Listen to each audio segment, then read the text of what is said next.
Alors bonjour Oscar Freisinger. Bonjour. Alors vous êtes de retour en France. Est-ce que vous pouvez nous expliquer pour quelles raisons et pourquoi est-ce qu'on vous voit de plus en plus dans notre pays? Bon, une des raisons, c'est donc tout à fait pratique, c'est l'invitation que l'on m'a faite de participer au Salon du Livre de Radio Courtoisie. Ils ont été très courtois d'ailleurs, les gens de cette radio, et ils ont publié dans un de leurs journaux et ils ont diffusé également à la radio un compte-rendu assez élogieux d'ailleurs d'un de mes ouvrages, mon dernier ouvrage paru en langue française qui s'appelle Le nez dans le soleil. Il y a eu un certain enthousiasme pour cet ouvrage, alors il tenait à ce que je participe au Salon du Livre pour dédicacer. Mais ça, bon, c'est le côté un peu, disons, accessoire et anecdotique. Mes déplacements de plus en plus nombreux en Europe font partie d'une volonté politique de répondre de cette manière aux pressions grandissantes que l'Union européenne exerce sur la Suisse. Je crois que l'Union européenne se comporte effectivement un peu comme un empire, pas comme un partenaire respectueux.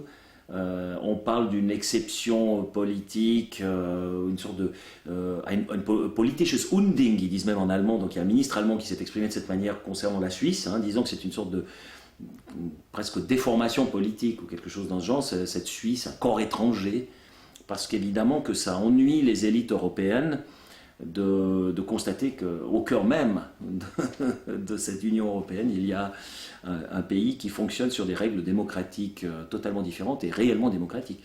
Alors, puisqu'ils font de la pression, puisqu'ils essaient de nous faire peur, et au mieux nous faire disparaître en tant qu'exception politique, eh bien je vais essayer de propager cette manière de définir le rapport entre le citoyen et l'État, qui est unique au monde, donc de semer, si on veut, les semences de la démocratie directe un peu partout dans l'Europe.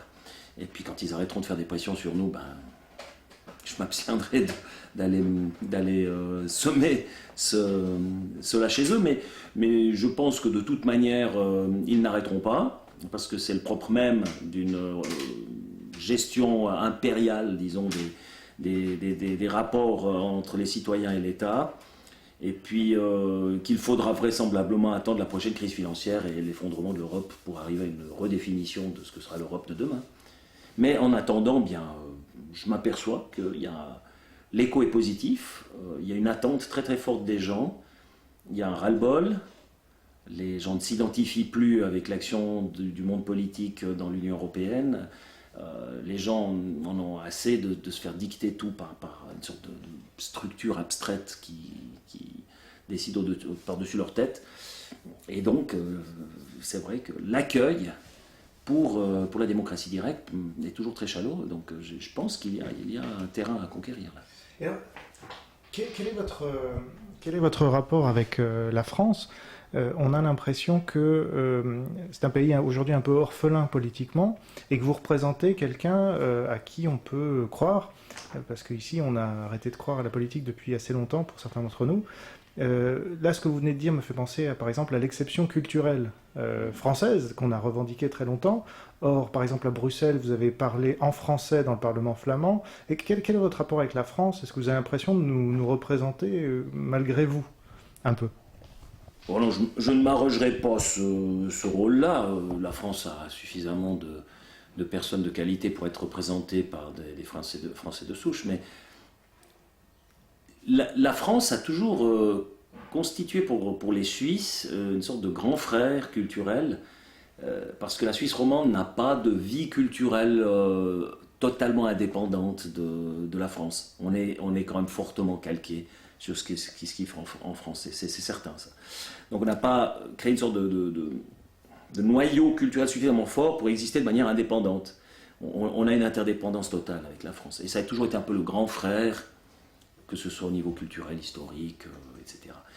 C'est différent pour les Suisses allemands. Si je prends la partie germanophone de la Suisse, eux, ils sont d'ailleurs plus nombreux, ils sont 5 millions, et ils ont une langue à eux, ils ont le suisse allemand, ils forment donc un noyau culturel suffisamment fort et nombreux pour revendiquer une indépendance. En plus, il y a le poids de l'histoire, évidemment, qui fait que les Suisses allemands et les Allemands, il y a toujours comme il y a quelque chose là qui passe pas. Hein. Alors qu'avec les Français, on n'a pas ce problème. Donc, c'est vrai que la France, maintenant, connaît évidemment par sa participation à cette Union européenne qui lui dicte le 85% de ses lois, comme pour tous les autres pays de l'Union européenne, donc une perte de souveraineté à ce niveau-là. Il y a des dérives qui sont des dérives assez générales dans la société européenne, qu'on retrouve en France. La France a été le berceau des démocraties modernes. Hein. C'est là que l'idée s'est réalisée concrètement d'une séparation des pouvoirs horizontale. La Suisse, simplement, et c'est la croix suisse qui le symbolise, a ensuite rajouté une sorte de séparation verticale très très forte du pouvoir avec la Confédération, les cantons, les communes et le socle, la démocratie directe, donc le peuple souverain. Donc, oui, on a peut-être pris cette idée et on l'a élaborée ensuite d'une manière encore plus affinée, quoi. Alors que la France, à l'heure actuelle, voit quand même pas mal de ces principes fondateurs être remis en question. Et là, c'est une dérive qui m'inquiète, parce que pour moi, la France, c'est un pays qui a historiquement et culturellement joué un rôle essentiel dans l'histoire du monde. Et j'ai comme l'impression que c'est un peu comme la France d'aujourd'hui par rapport à son histoire. C'est un peu comme les Grecs par rapport à la Grèce antique ou les Italiens par rapport à Rome. Hein. C'est presque un peu ça maintenant. Nous nous sommes vus la dernière fois, c'était à La Haye. Vous avez été reçu par Geert Wilders. Alors nous renvoyons les internautes à la vidéo de cette rencontre qui a été diffusée intégralement en exclusivité sur Enquête et Débat. Mais nous nous sommes quittés alors que vous alliez discuter avec Geert Wilders. Est-ce que vous pouvez nous expliquer comment s'est passée cette rencontre et est-ce que vous pouvez révéler ce qui s'est dit entre vous ? Il n'y a pas de secret, nous ne sommes pas une loge franc-maçonnique ni le club des Bilderberg. Nous n'avons rien à cacher. Et ce qui m'a frappé d'abord, et c'était pour lui comme pour moi intéressant d'avoir enfin un contact d'homme à homme, direct, personnel, eh bien ce qui nous a frappé, c'est que, évidemment, même si on sait que les médias sont mensongers, on doit découvrir l'autre dans ce qu'il est, dans la réalité vécue, parce que on est quand même toujours notre vision est toujours faussée par l'image que les médias produisent de la personne avec qui on a ce contact à distance seulement. Hein. Donc, j'étais pas sûr de ce qu'allait être réellement Geert Wilders. Je me suis dit, bon, si les médias lui tapent autant dessus, c'est que ça doit être un type bien, mais c'est par déduction. J'avais pas de preuve de cela, et lui il était à peu près dans la même situation par rapport à moi. Alors ce qui a été très intéressant, c'est qu'on n'a pas pu préparer ensemble la conférence de presse. Donc on s'est mis devant les médias, on a juste eu le temps de se serrer les mains, hi, bon, on s'est tutoyé tout de suite, ok, on rentre, et en avant. Et ce qui a été fabuleux pour cette conférence de presse, c'est la complémentarité entre les deux discours. C'est-à-dire que n'ayant pas eu le temps d'échanger avant, ni de se préparer, ni quoi que ce soit, ni d'accorder nos violons, quand j'ai vu la complémentarité et l'accord sur tous les principes essentiels, c'était vraiment saisissant. Alors donc ça déjà, c'est la première chose qui m'a frappé. Il n'y aurait pas eu un moment où je me suis dit « Ah non, alors qu'est-ce qu'il me dit? Je ne suis pas d'accord. » Et ostensiblement chez lui non plus. Ce qui est assez saisissant, parce que bon, il y a quand même toujours des points d'âne, on n'a là pas. Ça a été confirmé ensuite parce qu'on est monté dans son bureau. On a quand même pu échanger environ pendant 1 heure sur certains points, d'abord le contenu. Il est très intéressé par la démocratie directe, il m'a posé des questions de détail sur le fonctionnement pratique, concret, dans la réalité vécue. Ensuite, moi je vais vous poser des questions, comment ça se vit cette situation d'être sous la menace d'une condamnation à mort, avec 6 policiers qui surveillent 24 heures sur 24 tout ce qu'il fait, c'est vrai. Où est encore la vie privée? Comment ça se vit psychologiquement, etc. etc. Donc on a discuté, on a échangé de manière très, très aussi humaine par rapport à nos situations de vie. Ensuite, on a aussi essayé de sonder un peu le champ d'action européen. Et là, de nouveau, notre analyse était à peu près identique. On s'est dit, bon, le Front National, Strache, donc le FPE, en moindre mesure peut-être De Winter, mais quand même, on ne sait pas trop, parce qu'il faut peut-être encore attendre qu'il y ait éventuellement une mue qui s'opère. Il y a peut-être aussi les scories du passé, donc il y a tout ça. Il y a des éléments là-dedans qui ne s'accordent pas tout à fait avec la vision politique de la société qu'on développe avec Wilders. Par contre, alors on a aussi eu des convergences très fortes sur Stadtkiewicz, et donc die Partei Die Freiheit en Allemagne. Là, alors lui comme moi, on n'avait pas d'inhibition du tout, donc pas de problème, pas de réserve. C'est l'ancien député CDU qui a fondé un nouveau parti à droite de la CDU, mais justement c'est un champ qui est laissé libre par le glissement des partis de droite vers le centre-gauche très clairement. Et donc là, il y a toute une droite qui est orpheline actuellement. En Allemagne, c'est très fort, hein. À droite de la CDU, il y a un trou, parce qu'après vous êtes tout de suite dans le NPD. Le NPD, ça c'est vraiment l'extrême droite, là, dans le sens réel du terme, c'est-à-dire un projet de société plus du tout démocratique. On va dans le sens déjà de quelque chose de totalitaire, c'est un peu néo-nazi, ça va dans ces directions-là. Donc ça, c'est pas mon projet de société. Alors là, il y a un trou, parce que c'est vrai, soit vous êtes dans la CDU qui dérive vers la gauche, soit vous avez le choix des néo-nazis, puis entre deux, il y a quoi? Eh bien, c'est ça, c'est Die Freiheit maintenant qui essaye de combler ce manque. D'après les sondages, ils ont 30% de potentiel électoral à aller chercher. Il faut juste qu'ils aient les bonnes personnes, il faut qu'ils créent les infrastructures. Ils sont en train de créer d'ailleurs des sections dans chaque land. En 3 semaines maintenant, il y a 9 sections prévues. J'ai participé à celle de Munich, donc de Bavière. Bon, bref, ça c'est prometteur.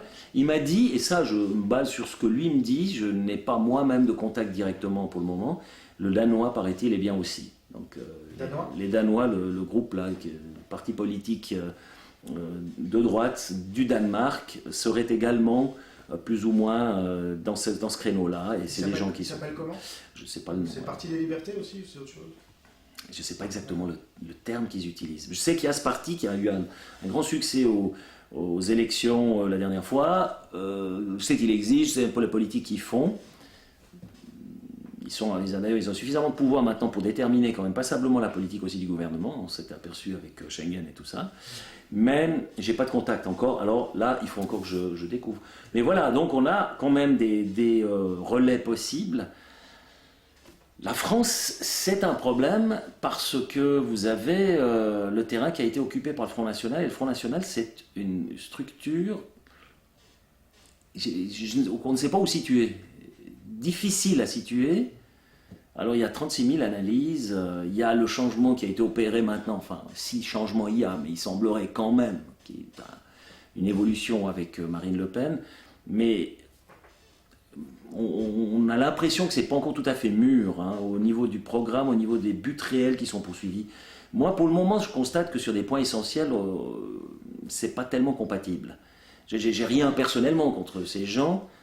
Il y a des points communs, on constate quand même qu'il y a un souci pour l'identité, on brade un peu des valeurs séculaires, etc. Tout ça, sur ces points-là, il y a une suspicion par rapport aux élites politiques dévoyées, tout ça, ok, on peut partager, mais par contre après sur le côté constructif, mais alors qu'est-ce qu'on met à la place, qu'est-ce qu'on fait?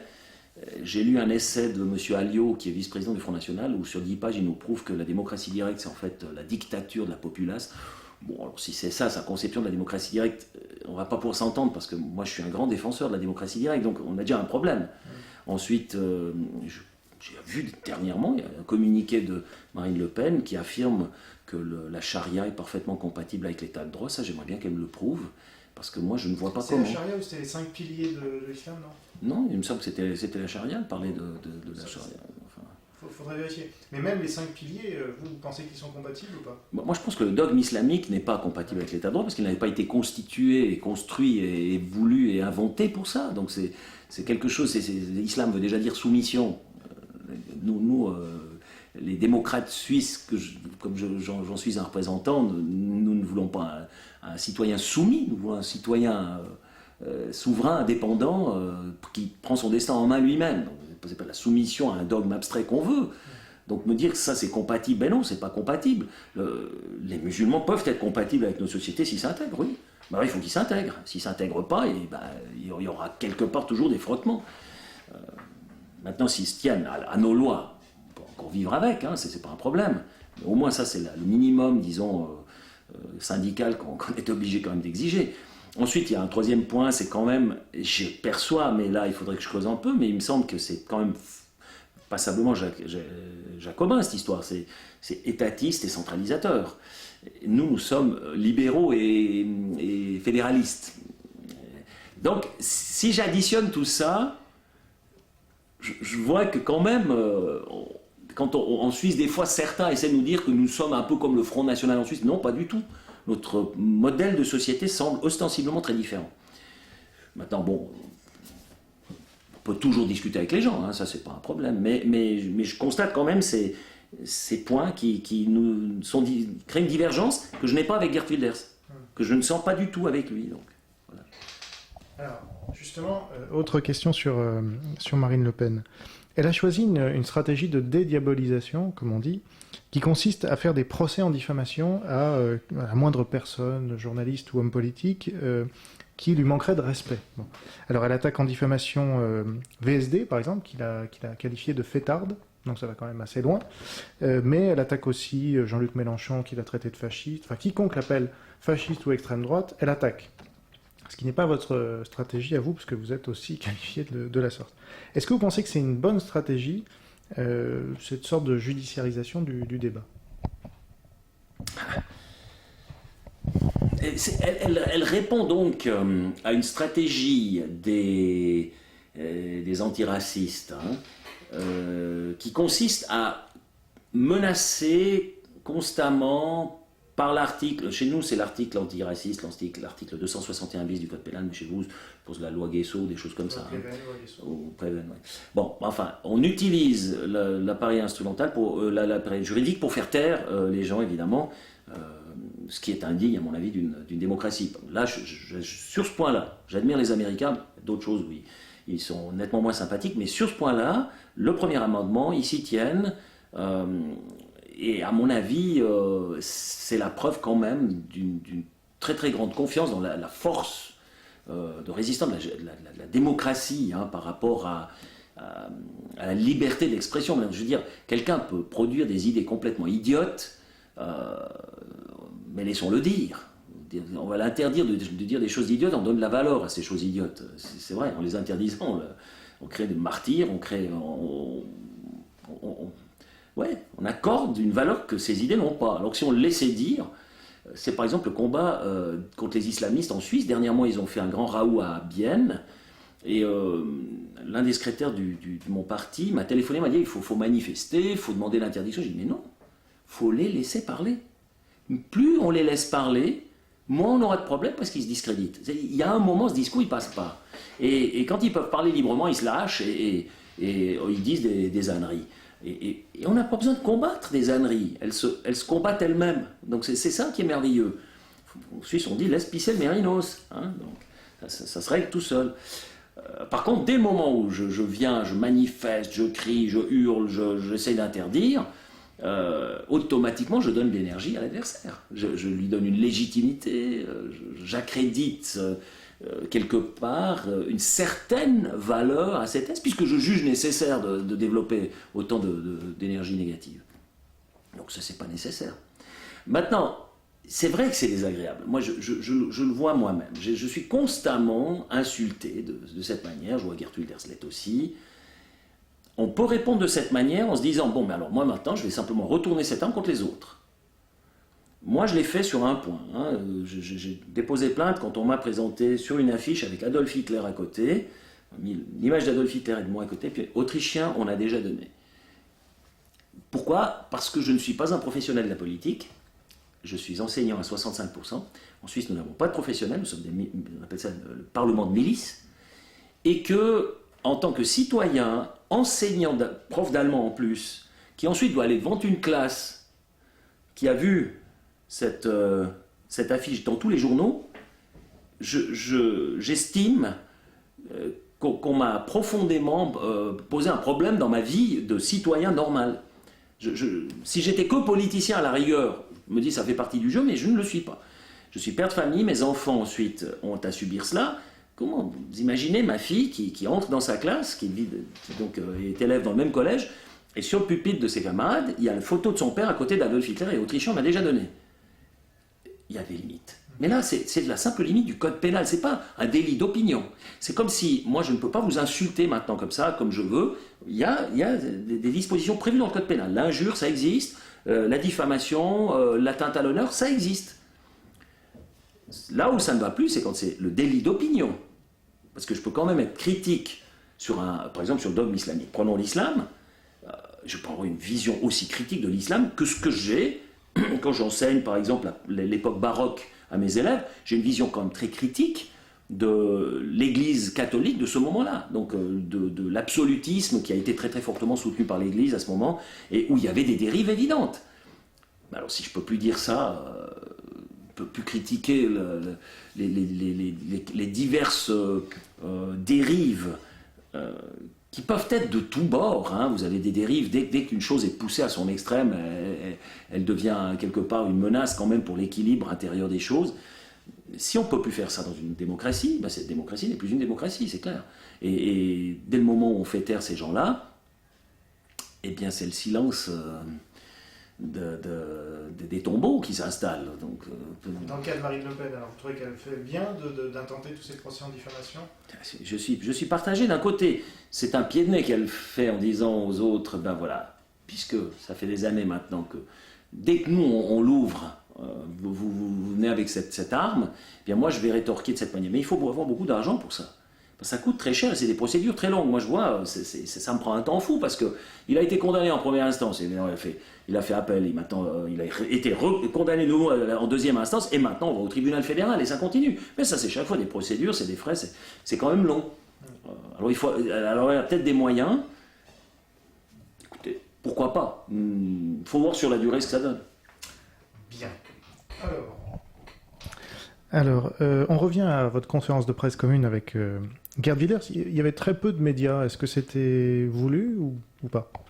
De sa part, c'était voulu parce que s'il annonçait une conférence de presse officielle, il aurait dû demander l'autorisation, ce qui aurait peut-être empêché la chose parce qu'on aurait pu justement nous différer la chose indéfiniment. Ensuite, il y aurait eu vraisemblablement un rassemblement, il aurait fallu prévoir une sécurité, etc., etc. Donc, il lui a donné une forme plus discrète. Moi, j'avais mes médias suisses qu'il fallait, donc il y a eu plusieurs articles ensuite dans des journaux suisses allemands et suisses romans. Les blogs étaient présents. Pour nous, c'était juste de donner le signal. On peut nous empêcher d'avoir des salles, on peut nous mettre des bâtons dans les roues, mais on ne peut pas empêcher deux citoyens libres, deux élus du peuple en plus, de discuter entre eux. Et alors, vous avez parlé de nombreux sujets pendant cette conférence de presse, et pas uniquement d'islam, loin de là, mais vous n'avez pas parlé d'économie, par exemple. Est-ce que vous considérez que sur certains sujets importants, vous devez tomber d'accord, et il y a d'autres sujets peut-être moins importants où c'est pas obligé que vous soyez d'accord ? Ah oui, non, mais on peut tout à fait ne pas être d'accord sur des points et avoir mais c'est normal, hein, ça, dans une démocratie, d'avoir une convergence sur un sujet. Nous, quand on veut gagner des votations populaires en Suisse, évidemment, plus on peut avoir d'alliés.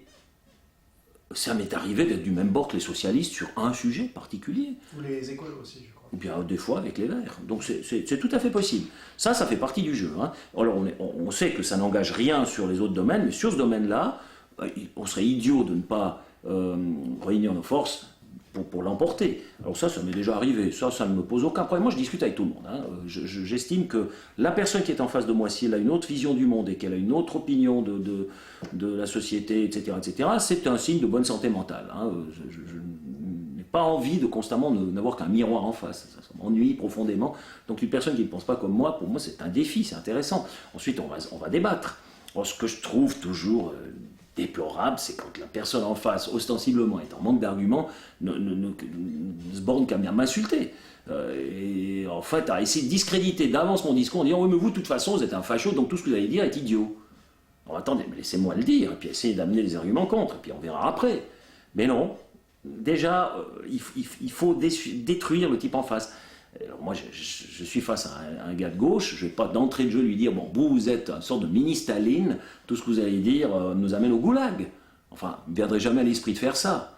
Je ne comprends pas pourquoi en face, on ne peut pas s'empêcher de le faire. C'est idiot, c'est limité. Et alors donc, deuxième partie de la question, quels sont les sujets importants selon vous et les sujets peut-être moins importants?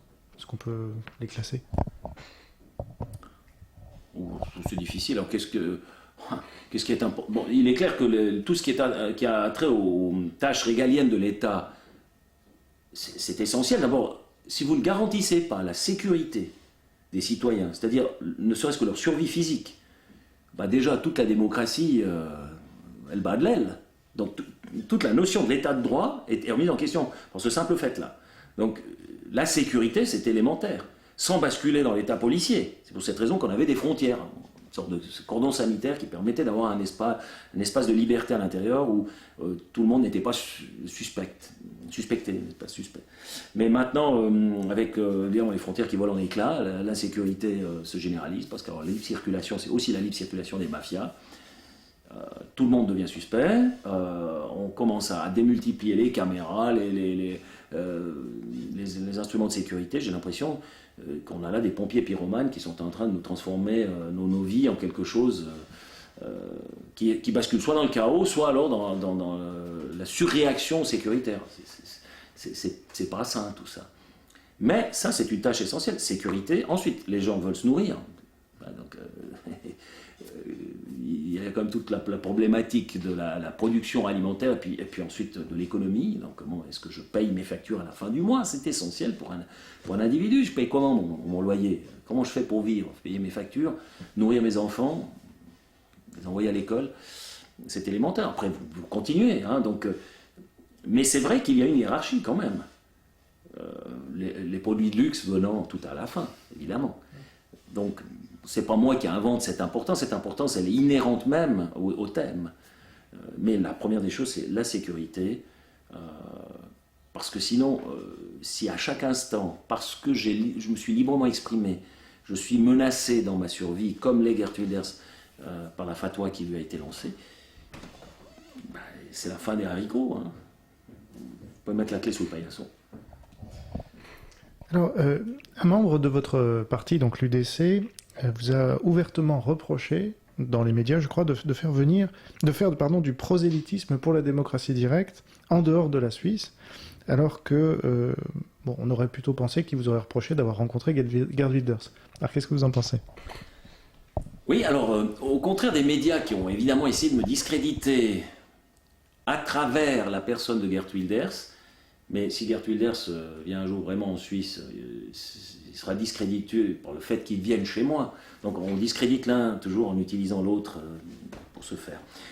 Lui, son argumentation était différente. Bon, c'est un collègue au Parlement, donc il est du même parti que moi. Et la direction du parti, et lui, voit la chose un peu différente. D'abord, la direction du parti ne peut pas courir ce genre de risque, ne sachant pas trop où ils mettent les pieds. Évidemment, ils engagent plus que simplement leur personne. Alors que moi, en tant qu'élu individuel, je peux le faire. C'est déjà la première des choses.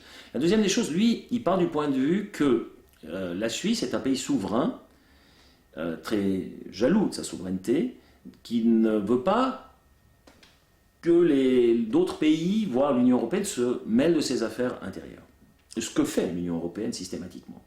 Il y en a même un ambassadeur qui, constamment, il se mêle de nos affaires intérieures, il donne son avis, alors qu'on lui a rien demandé, et c'est l'avis, évidemment, de l'Empire qui nous entoure, sur notre politique fiscale, politique économique, sur différents objets qui ne concernent finalement que les citoyens libres d'un pays souverain et libre. Alors il me dit donc, si tu sors et que tu vas dans ces pays, tu t'immisces finalement dans leurs affaires intérieures. Donc tu fais au fond ce que nous leur reprochons. Et ce à quoi moi j'ai rétorqué, oui, mais je ne vais pas dans des pays souverains, je vais dans des satrapes de l'Union européenne. C'est-à-dire que quand j'y vais, d'abord, je parle souvent d'islam, et ça c'est une problématique qui touche toute la culture européenne, toute la civilisation européenne. Ce n'est pas un problème national, c'est un problème général entre deux visions du monde qui sont difficilement compatibles, voire incompatibles. Et puis, deuxième chose, mes points de critique concernent toujours l'Union européenne. Les pays souverains, ce serait bien s'il y en avait encore. Donc ce serait à souhaiter. Mais l'Union européenne, par contre, j'estime légitime de la combattre d'une certaine manière, comme ça, en faisant comme ça, parce qu'elle, justement, s'immisce constamment dans nos affaires intérieures et nous soumettent à une pression grandissante. Il faut bien voir la pression qu'on subit, que subissent nos banques, que subit notre gouvernement, dans les négociations bilatérales, etc.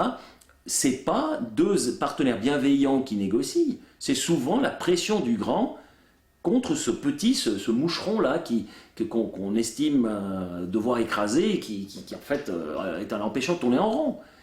Alors bon, puisque c'est comme ça, eh bien je vais aller dans leur jardin et je vais propager la bonne nouvelle de la démocratie directe. Et je m'aperçois qu'il y a une assez grande demande. En tout cas, l'accueil est très favorable. Alors, dernière question. Vous serez en Allemagne avec Geert Wilders notamment le 3 septembre prochain, c'est ça? Et ce sera à Berlin. Quel sera le but de ce meeting apparemment qui sera assez important parce que vous attendez plusieurs milliers de personnes? Ouais, on attend quelque chose comme 2000 personnes, c'est ce qui était prévu. C'est que le parti La Liberté, Die Freiheit, donc ce parti allemand, fonde maintenant à tour de bras des sections dans tous les Länder. Et Stadtgewitz, justement, j'ai vu son programme politique, c'est un programme politique qui est vraiment très très proche du nôtre, du mien en tout cas. Ouais, enfin, celui de l'UDC suisse. Alors, la première des choses, c'est qu'il nous invite pour son meeting qu'il tient à Berlin, qui est un meeting pour lancer un peu la campagne, si on veut, de Die Freiheit dans le Land de Berlin, parce que c'est la première fois qu'ils vont à des élections, qu'ils se présentent à des élections. Il leur faut 5%, c'est la barre pour arriver à entrer dans le Landtag. Je ne sais pas s'ils y parviendront, mais on va essayer d'aider ces gens qui sont assez proches dans leur vision. Un des points essentiels, c'est justement que les nations souveraines en Europe retrouvent cette souveraineté, retrouvent leur marge d'action autonome qu'ils ont perdue, qu'ils ont déléguée à Bruxelles. Donc il y a un enjeu double. Il y a d'abord une élection, c'est tout à fait concret, on va donner un coup de main à un pote. Et puis la deuxième chose, c'est quand même, je m'aperçois chez Geert Wilders, chez lui, chez moi, alors que chez nous en Suisse c'est encore réalisé, mais c'est menacé, parce que l'Union européenne, il y en a beaucoup qui nous disent en Suisse, on ne va pas pouvoir tenir sur la durée. Alors on va voir qu'est-ce qui tiendra plus longtemps, l'Union européenne ou la souveraineté suisse. Moi je parie sur la souveraineté suisse. Et alors, en fait, dernière question, est-ce que vous allez faire ce que vous faites là en Allemagne, au Danemark, peut-être en France, en Espagne, que sais-je, dans les autres pays où il y a d'autres mouvements comme ça qui vont naître, peut-être? Je suis d'accord de le faire partout où il y a une demande, où il y a des gens qui m'invitent, parce que je ne peux pas m'imposer. Je peux aller, moi, m'improviser là sur une place à Madrid pour aller parler de la démocratie directe. Mais là où il y a des groupes qui sont crédibles, qui n'ont pas de passé sulfureux du type néo-nazi, voire révisionniste, ce genre de choses. Donc, et c'est le cas en Europe maintenant avec cette création de nouveaux mouvements qu'on ne connaissait pas encore il y a 5-6 ans. Il n'y avait pas ça. Quand on sortit du pays, soit c'était les partis institutionnalisés qu'on connaît, et ceux-là ne nous invitaient pas, soit on tombait sur des crânes rasés qui ont le bras droit qui démange. Alors évidemment, il valait mieux rester chez soi. Et c'est pour cette raison d'ailleurs que certains membres de mon parti, comme Blocher ou Mergeli, ont réagi en me disant « fais attention, tu mets les pieds ». Et à mon avis, ils sont encore restés sur ce danger-là qui était réel. Et ils ont raison. Hein. C'est vrai que d'avoir des contacts de ce type-là, ça peut être un réel discrédit. Parce qu'à force de cumuler ce genre de contacts, on est associé à ces gens-là. Donc ça, c'est quand même un peu problématique. Surtout que il n'y a pas de raison puisque leur plan de société est totalement opposé au mien. Moi, je suis un démocrate, je crois aux citoyens libres et indépendants, je ne crois pas du tout à une sorte de Führerprinzip ou des choses de ce genre. Donc je n'ai aucune raison de m'acoquiner avec ces gens-là. Mais c'était les seuls qui parlaient de problèmes du type immigration, problèmes du multiculturalisme, etc. Ils avaient pris en otage ce thème.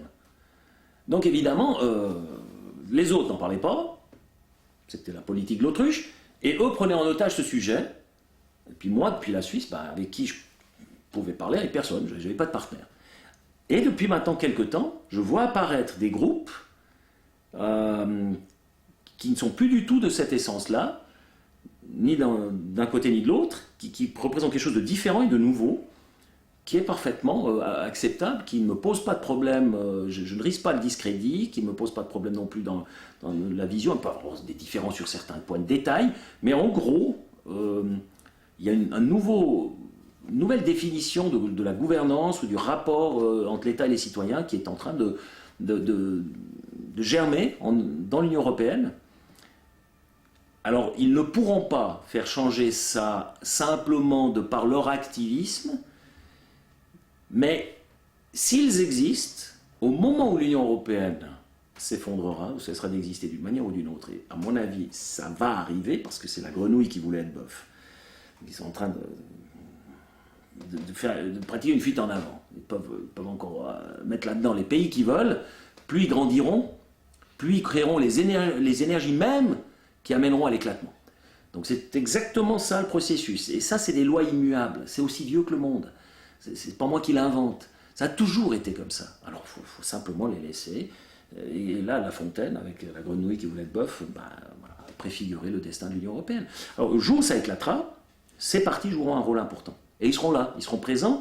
Il sera bien qu'à ce moment-là, ils soient structurés. Parce qu'on a vu maintenant, dans les pays arabes, il y a un problème, dès le moment où vous faites bien une révolution, d'accord, il y a un printemps arabe, tout ce qu'on veut, mais quand il n'y a rien de structuré derrière, le problème que vous avez, c'est que cette révolution, elle risque d'être prise en otage par un remède qui est pire que le mal.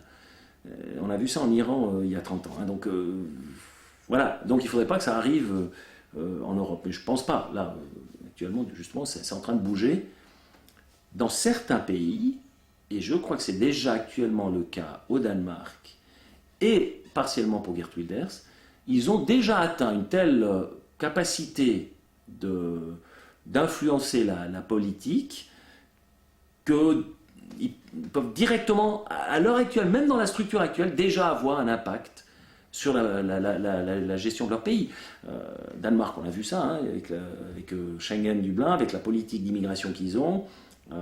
C'est clair que la pression de ces partis oblige, même s'ils ne sont pas directement au gouvernement, s'ils sont associés, c'est plus facile. S'ils ne sont pas associés, mais ils ont une convention, comme Geert Wilders a une convention avec le gouvernement minoritaire actuellement en Hollande, il peut quand même déterminer certains points de l'agenda politique. Donc, ça bouge, et je crois que tout ça va vers une Europe qui sera totalement différente de celle qui a été imaginée là par quelques élites, dont les intentions me semblent assez douteuses quand même. Oscar Freisinger, merci. Merci à vous.